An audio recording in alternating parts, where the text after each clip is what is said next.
O Messi tá lá! O Messi não foi embora! Mas eu não falei que ele foi embora, você tá surdo? Porra! Começando mais um Melhor de 10 e agora sem a voz de robô. Hoje nós temos Casimiro Miguel contra Otávio Neto. Preparados? Bora pro duelo. Lembrando que nesse novo Melhor de 10 teremos estafetas, nossos pequenos quadros e perguntas, que somados vão completar 10 situações. Hoje vamos começar pelas estafetas. Casimiro, temos para o ímpar, verdades difíceis de serem engolidas, scout, o que você faria e o nosso e se. Qual a sua escolha? Eu vou no IC, meu querido produtor maravilhoso. Se o Diego Souza tivesse marcado aquele gol no Cássio... Se o Diego Souza tivesse feito aquele gol no Cássio, o Vasco seria campeão da Libertadores. O Vasco seria campeão mundial, porque o time do Chelsea era uma baba, embora o Otávio Neto esteja com essa camisa do Chelsea aí. E provavelmente... eu vou dizer que certamente o Vasco não seria rebaixado nos anos de 2013 e 2015, porque o Vasco fez um investimento ali de alto risco naquele time de 2011 e com altos riscos podem surgir altas cobranças futuras e foi isso que aconteceu. O Vasco apostou alto, não teve retorno, acabou sendo eliminado ali pelo Corinthians na Libertadores, ia pegar um Santos fortíssimo, ia pegar um Boca na final. Clubismo à parte, eu tenho quase certeza que o Vasco iria passar por esse time, seria campeão da Libertadores, Mundial e estaria vivendo anos certamente mais serenos, mais tranquilos. Tempo esgotado. Otávio Neto, sua vez. Mas eu sabia que você ia trazer essa pergunta, né? Quando pintou e se, eu sabia que ia aparecer essa pergunta maculosa do nosso querido diretor. Eu tô muito com o Casimiro nessa, né? O Vasco seria campeão daquela Libertadores. Muita gente não lembra, mas o Vasco teve um gol mal anulado no primeiro jogo, um gol de cabeça do Alexandro. Então o Vasco merecia ter passado daquele confronto. Aquilo ali foi algo muito misterioso, né? Porque depois daquela defesa do Cássio, o Vasco entrou num limbo, num buraco negro. Como é que eu posso dizer? O Vasco entrou numa maldição, né? E aí vieram os rebaixamentos, vieram anos catastróficos pro Vasco e a coisa tá feia até agora. Eu concordo com o Casimiro, acho que o Vasco seria campeão e o Vasco teria uma vida completamente diferente fora da maldição que se encontra nesse momento. Tanto é que não vence o Corinthians já há muitos anos e não consegue desfazer essa maldita maldição, esse buraco negro que o Vasco entrou depois. Agora vamos para as perguntas. Lembrando, 1 minuto de resposta. O segundo, se concordar, tem 30 segundos. Se discordar, tem o mesmo minuto. Otávio, qual o melhor técnico que jamais foi campeão da Champions League? Caraca, cara, essa aqui é bem difícil, hein? Eu fico entre dois treinadores. Eu pensei muito em citar aqui o Simeone, que fez um trabalho magnífico. Aí faz um trabalho magnífico no Atlético de Madrid, reconstrução do clube, conseguiu abalar aí o protagonismo de Barça e de Real e bateu na trave 2 vezes. Mas meu voto vai para Arsène Wenger, técnico francês que mudou a história do Arsenal, ficou mais de 2 décadas no clube, né? Quando chegou o Arsenal ainda jogava lá no Highbury, seu antigo estádio. Era um clube que na época não tinha o mesmo potencial de investimento que United, que Liverpool. Ele conquistou 16 títulos no Arsenal, sendo 3 Premier League, com aquela campanha fantástica invicta lá em 2004 com Henry, com Bergkamp e companhia. Bateu na trave uma vez, né? Lá em 2006 contra o Barcelona, aquele gol do Belletti numa das finais mais maneiras da Champions que eu já vi. Barcelona tinha Ronaldinho, tinha Deco, tinha Eto'o, uma chuva do caramba, final muito maneira. Acho que o Wenger merecia um título da Champions para coroar essa carreira aí de 22 anos no Arsenal. Tempo esgotado. Casimiro, sua vez. Eu concordo com o Otávio Neto. Eu pensei nos dois também e, sendo honesto, cara, o melhor técnico, eu acho que o Wenger era melhor técnico do que é o Simeone. É um futebol mais vistoso, era bonito de ver o Arsenal jogar. Como o Tata falou, né, cara, o time dos Invencíveis do Arsenal é inacreditável. Aquele time merecia, mas tinha o Barcelona pela frente, né, cara? É bastante complicado você superar esse Barcelona também, que era muito estrelado, mas eu acho que, de fato, ficou faltando na carreira do Wenger esse título. Hoje, quem é o jogador mais promissor do futebol brasileiro? Bom, vamos lá. É difícil demais essa pergunta, ainda mais que envolve muito clubismo, né, cara, de torcedores, porque jogadores promissores surgem das bases dos clubes brasileiros. Obviamente vem na cabeça Vinícius Júnior, tá no Real Madrid, tá muito bem. A gente, no momento que estamos gravando aqui, não sei quando que vai ao ar, mas ele tá bem no Real Madrid, às vezes banca, às vezes joga. Mas eu vou com um companheiro dele de Real Madrid, cara. Eu vou botar no Rodrigo Rodrigo. Pra mim, ele é o jogador mais promissor, né, dessa geração. No quesito tomada de decisão, ele tá muito à frente do Vinícius Júnior, por exemplo. É um jogador jogador que tem muita personalidade desde sempre. O Zidane tá escalando ele em uma posição que ele não jogou no Santos, então ele tá ganhando versatilidade também. Eu acho que no Real Madrid ele tem muito a evoluir. Precisa alcançar aí no aspecto físico, que ele ainda não alcançou, que o Vinícius Júnior já alcançou. Mas eu acho que o Rodrigo, hoje, neste exato momento, nesta hora aqui, que eu não consigo ver porque tá em tela cheia meu computador, ele é o jogador mais promissor e eu vejo nele um futuro brilhante. Eu discordo porque ele já burlou a pergunta, né? A pergunta é qual o jogador mais promissor do futebol brasileiro. Eu entendo que seja alguém que esteja atuando no Brasil nesse momento, né? E o Casimiro, muito político, tá querendo sair das nossas fronteiras, diretor. Sei que você concorda comigo. Se for pra gente falar de alguém que tá realmente atuando, sem dúvidas, o PP do Grêmio nesse momento. Acho ele tão promissor quanto o Everton Cebolinha, jogador agudo, jogador veloz, jogador técnico e que já não sente o peso dos grandes jogos. Então, além dos números, das estatísticas, tem a performance também dele que tá num nível já bem alto. Se a gente for olhar para os jogadores que ainda não mostraram tanto, mas tem potencial, aí a gente pode falar do Caio Jorge do Santos, tem os meninos do Palmeiras que eu gosto também, gosto muito do Veron, do Wesley, do Gabriel Menino, né, que inclusive foi convocado aí pra seleção. Gosto muito do Thales Magno do nosso Vasco, mesmo ainda oscilando bastante, absolutamente natural nessa idade, mas dentre todas as opções, sem dúvida o PP é o mais pronto hoje dos que atuam. Acabou seu tempo, Otávio. Ô, diretor, você pediu a escalação de jogadores? Falou 15. Eu falei o PP, mas tem vários, porque meu conhecimento é vasto. Tá maluco? É vasto. Qual foi o melhor ano da história de um time? Cara, eu poderia responder aqui, ó, o Barcelona de 2009 seria muito fácil, poderia responder aquele time defensivo fantástico do Milan, lá de 93, 94 do Fábio Capello, que tinha Maldini, tinha Baresi na zaga e era incrível, mas meu voto vai para uma temporada memorável da história do Manchester United, que ficou conhecido inclusive como a ressurreição inglesa. O Casé nunca deve ter ouvido falar disso. Manchester United 98, 99, começou ali com Alex Ferguson perdendo o Eric Cantona, mas aí ele foi atrás de um cara de Trinidad e Tobago, ninguém conhecia, o tal de Dwight York, posteriormente ficou apelidado aí de Dwight All Night York, pelo seu apreço pela noite, né, Casimiro? O time foi campeão da Premier League com um ponto de diferença pro Arsenal, campeão da FA Cup, campeão da Champions League num grupo que tinha Barcelona e Bayern de Munique, venceu a Inter de Milão de Zanetti, de Simeone, de Djorkaeff, de Zamorano, de Baggio e companhia nas quartas de final, venceu a Juventus na semifinal que tinha Deschamps, tinha Zidane, tinha Davids, e aí na final venceu o Bayern de Munique. Eu discordo. O Otávio Neto precisa entender o conceito de pergunta, né? Pergunta, resposta, tem o certo ou o errado. Não é é o muito fácil. Você vai escrever no Enem, essa aqui é muito fácil, eu vou botar uma resposta errada. E deu a resposta errada. A resposta certa é o Barcelona de 2009, irmão. O único time a conquistar todos os títulos que disputou. Não tem como. Não tem o que fazer. Aquele time era brincadeira, aquele time era sacanagem e ganhou absolutamente tudo. É Mundial, Liga dos Campeões, Supercopa da Europa, Supercopa da Espanha, Campeonato Espanhol. Se jogasse o Carioca, ganhou o Carioca, ganhou o Campeonato Paulista, ganhou o Taça Guanabara. É brincadeira. O único time a fazer isso. E não tem mais debate, não tem o que fazer. Aquele time do Barcelona é memorável, historinha da carochinha, você conta pro Arthur, tá vendo? Aqui é a realidade dos fatos. Eu vou te falar, ô diretor, tô com tempo ainda. Outro time que conquistou o sextete, sabe qual foi? O Sada Cruzeiro, do vôlei, mané. Sabia disso? Toma esse fato aí, porque eu já gabaritei, agora eu vou florear, mané. Agora eu vou pro showman, tá maluco? Otávio, sua vez de escolher uma das estafetas. Ainda temos para o ímpar, verdades difíceis de serem engolidas, scout e o que você faria. O que você faria, por favor, meu diretor? O que você faria com a situação de Martim Benítez se mandasse no futebol do Vasco? Alternativa 1. Faria de tudo para comprar o argentino, mesmo que aumentassem as dívidas do clube. Só ficaria com o jogador se fosse uma ampliação do atual empréstimo. Desistiria do jogador por conta dos problemas financeiros do clube. Faria uma campanha de arrecadação online para comprar o jogador. Você tem 1 minuto para defender a sua escolha.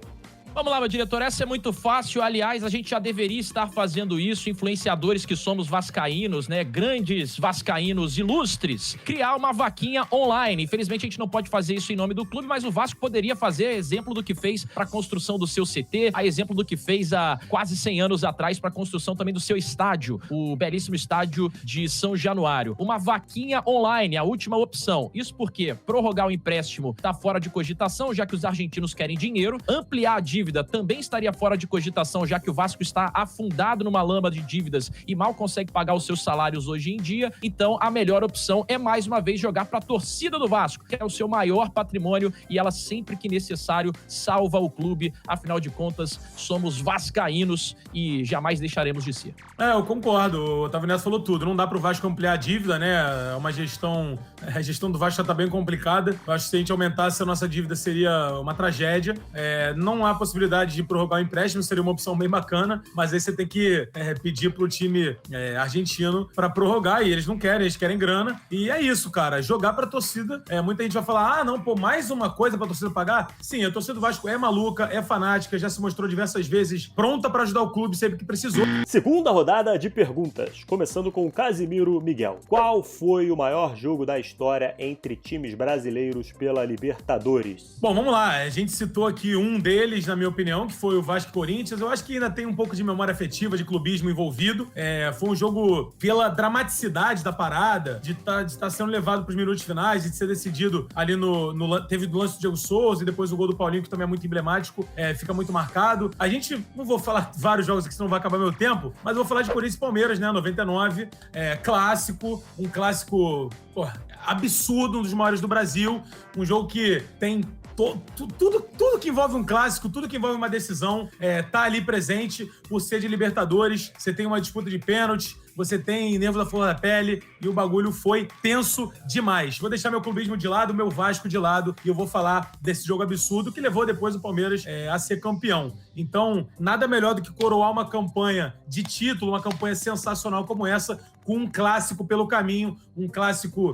Vamos lá, o Casimiro Miguel falou em Libertadores de 99, eu falo semifinal de Libertadores de 2000, aquele Palmeiras e Corinthians que foi o mais épico da história de um confronto entre dois times brasileiros da Libertadores, né? Um placar agregado de 6-6, o primeiro jogo foi 4-3 Corinthians, o jogo da volta 3-2 Palmeiras, para mais de 70 mil pessoas no Morumbi, jogo que valia vaga na final da Libertadores, dois timaços, né? Um duelo extremamente equilibrado aqui naquela época, e eram bem vivas as lembranças também da pancadaria lá de 99. Então esse jogo foi o jogo da volta, que teve aí um roteiro de cinema, cara. Virada de um lado, virada de outro, golaço, hostilidade, falta pra caramba, cartão pros dois lados, e na disputa de pênaltis, Marcos de um lado e Dida de outro, né? Aí Marcelinho na bola lá no último pênalti, todo mundo já tinha convertido, era o principal símbolo daquele Corinthians vencedor do fim da década de 90, e o Marcos pega aquele pênalti de uma maneira completamente heróica. Qual time europeu piorou mais da temporada passada para a atual?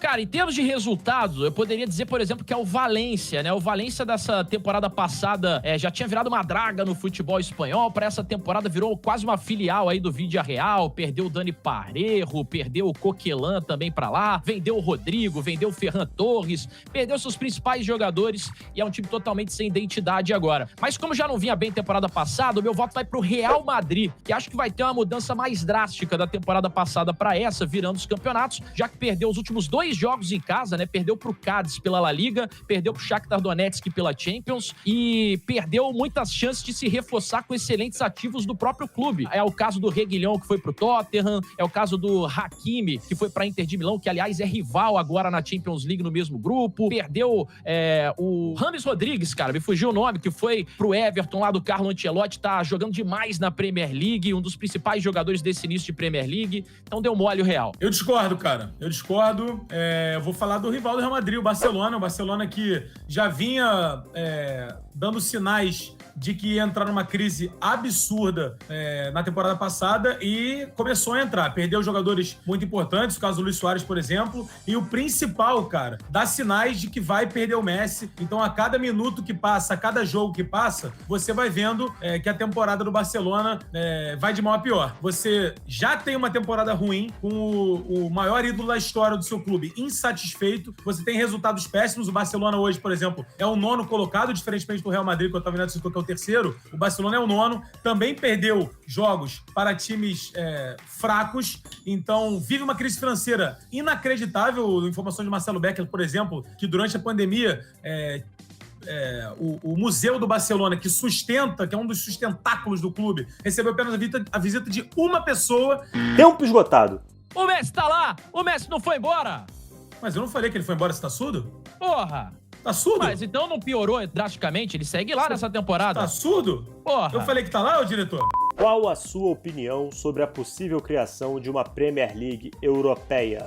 Bom, tá vendo? Vamos falar de concorrente aqui dos nossos canais? Premier League Europeia, que doideira é essa, cara? Bom, particularmente, eu acho mais uma sarna pra se coçar, né? Porque a gente já tem um calendário que é muito complexo. Hoje, por exemplo, no Brasil, trazendo pro Brasil, a gente tem inúmeros problemas de lesão, de jogadores perdendo a temporada por conta dessa quantidade imensa de jogos. Isso é uma vantagem que se tem na Europa de ter menos jogos, mas os europeus reclamam muito ainda que o calendário é muito esticado, que o calendário tem muitos jogos, você tem jogos no Natal, você tem jogos no Ano Novo, você vai trazer mais uma competição por pura guerra com a UEFA, você vai querer criar uma guerra com a UEFA, uma rivalidade da FIFA com a UEFA, uma complicação dessa. A minha opinião é a seguinte, cara, como consumidor de futebol, pô, seria sensacional, né? Você vê os melhores se enfrentando, é sempre bom. Agora, eu acho que é mais um...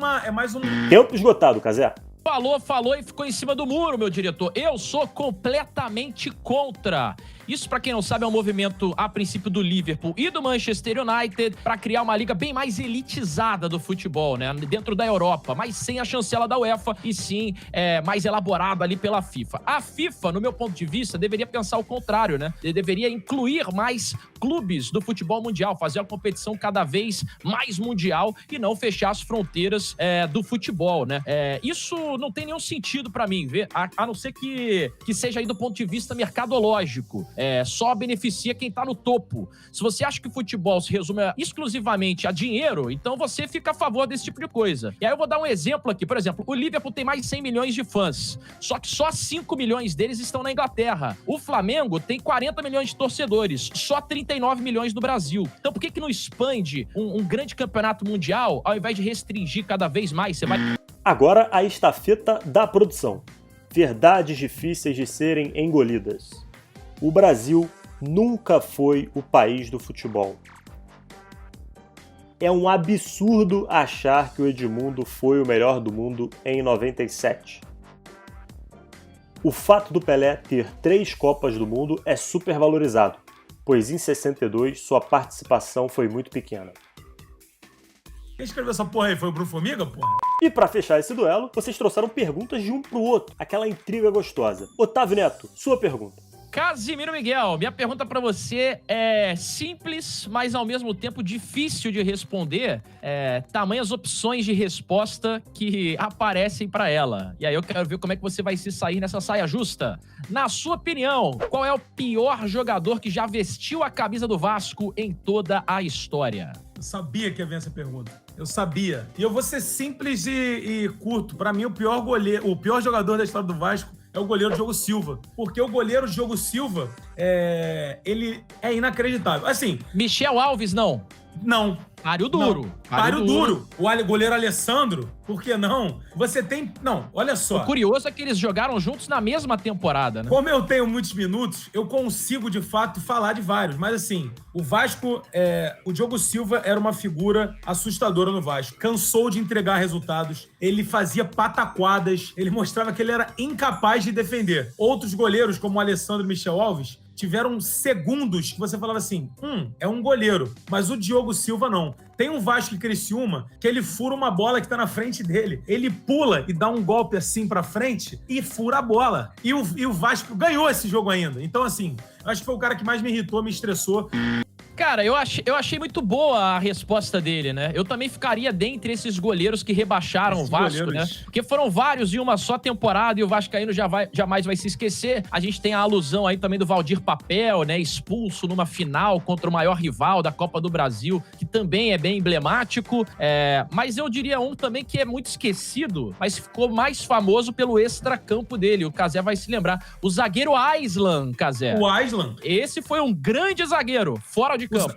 O zagueiro Aislan me fez ser bloqueado no Instagram da Carol Nakamura, diretor. Eu sou bloqueado até hoje. Cazé, sua vez. Eu vou fazer uma pergunta para o Otávio Neto que eu vou considerar fácil. E vamos ver como é que ele vai sair. Eu acho que ele vai sair bem.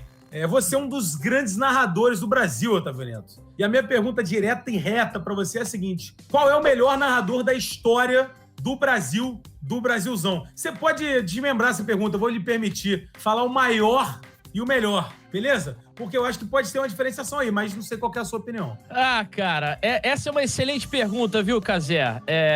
Eu acho que você já sabe a minha resposta. Primeiro, obrigado aí por ter elogiado a minha narração. Isso só prova que você é realmente muito meu amigo. Mas o maior de todos, sem sombra de dúvidas, amado ou odiado, é Galvão Bueno. Porque ele é simplesmente um grande canalizador da emoção. Então não é só criar bordão, né? Você ter o ritmo do jogo, é você ser ufanista como ele foi nas Copas do Mundo, é você... E eu sempre digo isso, né? Ser narrador é diferente de ser locutor, porque tem muito narrador aí que se diz narrador, mas só narra futebol. O Galvão Bueno era narrador de verdade, então ele narrava qualquer esporte que você desse pra ele. E aí, pegando um pouco desse gancho também de narrar qualquer esporte, um cara que foi muito importante foi o Luciano do Vale, que até popularizou vários esportes aqui no Brasil, lá na época da Bandeirantes, na década de 90, né? Band, o canal dos esportes, e que, porra, narrava demais. Concordo, 2 caras muito brabos, Galvão Bueno esquece, pô. O Galvão, ele é o narrador que mais está no imaginário popular, eu diria que no mundo. É inacreditável. Eu queria só fazer uma menção honrosa aqui a Januário de Oliveira. Se eu sou narrador, é muito graças a ele também. Então é isso, pessoal. Você entra na comunidade, vai na enquete e vota no seu favorito. A gente fica por aqui e até o próximo Melhor de 10.